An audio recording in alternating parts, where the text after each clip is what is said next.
Estamos con Alejandro Madrazo, es profesor investigador del CIDE, especialista en temas de seguridad y drogas. Y el día de hoy lo invitamos a platicar sobre lo que se está discutiendo en el Senado, que es la Guardia Nacional. Muchas gracias por tu tiempo, Alejandro. No, al contrario.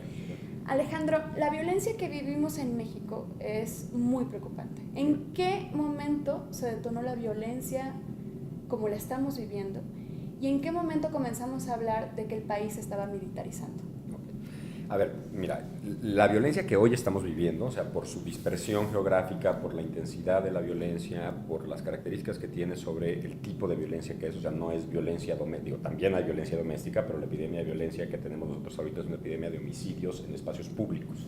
Entonces, esa epidemia de homicidios en espacios públicos específicamente es muy claramente el resultado de la decisión de Felipe Calderón de lanzar la guerra contra las drogas y de militarizar la seguridad pública en distintas regiones del país que se fueron extendiendo. Empezó primero con Michoacán y luego lo extendió a todo el país. A lo largo de 2007, sobre todo, fue que se expandió. 2007-2008 es cuando se expande esta estrategia de militarización de la seguridad pública y con ella se expande la violencia en el país. Ahora, hay que ser honestos al respecto. Teníamos al menos 2 crisis de violencia en el momento de la declaración de la guerra contra las drogas, que sí existían y sí eran reales, que venían de antes de esta estrategia de Calderón de poner al ejército a hacer tareas de policía. Y eran la frontera chica de Tamaulipas y la tierra caliente de Michoacán. Ahí sí venía incrementando la violencia por conflictos entre las organizaciones criminales y sobre todo por una nueva forma de ejercer la violencia, que ahorita te digo de dónde viene, porque es importante entender de dónde viene. Pero entonces hay una correlación directa entre el aumento de la violencia en nuestro país con la presencia del ejército. Sí, y no solo hay una correlación, o sea, desde hace mucho tiempo queda claro que hay una correlación. Desde 2009 más o menos los datos se conocen públicamente, en la cual tú tienes ahí a donde se despliega el ejército, crecen los homicidios. Y Felipe Calderón, cuando empiezan a salir esos datos, sale y lo que explica es, no es que llegue el ejército y suban los homicidios, es que suben los homicidios y por eso mandamos al ejército.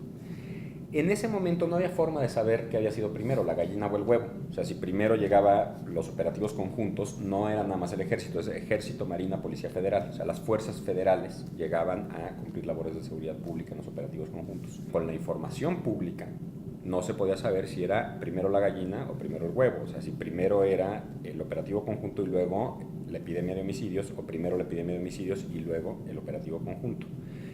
La verdad es que el gobierno sí tenía información que te permitía saber cuál iba primero, porque ellos tenían los datos sobre cada homicidio fechados. Entonces tú podías fechar los homicidios, las intervenciones específicas de los cuerpos de seguridad, y por intervenciones específicas no me refiero a que llegaron a la ciudad, me refiero a que tuvieron un tiroteo en la ciudad. Entonces, con esa información lo obtuvimos nosotros al finales del sexenio a través de una filtración, ya puedes tú hacer ejercicios mucho más precisos para establecer causalidad entre los dos fenómenos. O sea, ya no nada más hay una correlación, o sea, van juntos el homicidio y la presencia de los operativos federales, sino cuál está provocando cuál. Y con esos datos lo que pudimos hacer fue determinar no solo que la causalidad, o sea, qué va primero, y eso quedó muy claro, va primero el operativo conjunto y luego la epidemia de homicidios, sino que además la investigación más sofisticada que se ha hecho al respecto, que es de la doctora Laura Tuesta, pudo calibrar qué tanto aumentan los homicidios cada vez que hay un tiroteo o una intervención. Y entonces ahí pudo calibrar, quiere decir, en promedio, cuando hay un tiroteo en el que participan las fuerzas federales, crece dentro de los primeros 3 meses los homicidios en 6% en ese municipio. Entonces, 6% no suena mucho, pero si hay otro tiroteo, es un crecimiento del 6% sobre ese que ya había crecido 6%. O sea, ahora sí que como los intereses compuestos de los bancos, o sea, tienes que estar pagando intereses sobre los intereses, ¿no? Lo que ocurre, que es cuando ya se vuelve verdaderamente una locura, es que hay municipios en los que tú tienes 70 tiroteos. Entonces tú súbele 6% cada vez que hay esos tiroteos. Pero además encontré otra cosa. Es 6% en promedio cuando hay operativos federales. Pero si en los operativos empiezas tú a fijarte si es la Policía Federal la que intervino, o la Secretaría de la Defensa la que intervino, o las dos, o la Secretaría de la Marina, o las tres, entonces puedes empezar a identificar qué tanto pesa cada institución. Entonces, lo que encontró la doctora Tuesta fue que crece 6% los homicidios por cada tiroteo en el que participan los operativos federales en un municipio afectado. Pero si el ejército participa, perdón, si las Fuerzas Armadas participan, ejército, marina, no es de 6% en promedio, es de 8%. Y si es el ejército específicamente el que participa, entonces es de 9%, o sea, 50% más, la mitad más de copete, si es el ejército, a que si es la Policía Federal, o son operativos conjuntos. Eso es importante porque, a ver, hay que entenderlo como un fenómeno promedio. Puede haber ciudades en las cuales se redujo y otras ciudades en las que aumentó más del 6%.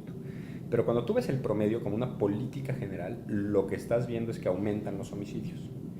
Y entonces parte del problema que hemos vivido es que esta idea de la guerra contra las drogas primero, después el combate a la delincuencia, ahora la Guardia Nacional y el combate al huachicoleo, o sea, todas estas fórmulas que en realidad consisten en poner a los militares a hacer tareas de policía que no les corresponden ni por ley, ni por formación, ni por equipamiento, ni por organización. O sea, esta es la militarización, hacer militar lo que no debería de ser militar. Una de las cosas que ves es que la usan como si fuera una solución mágica, como si tú pudieras llegar y aplicar la misma solución en todas las ciudades.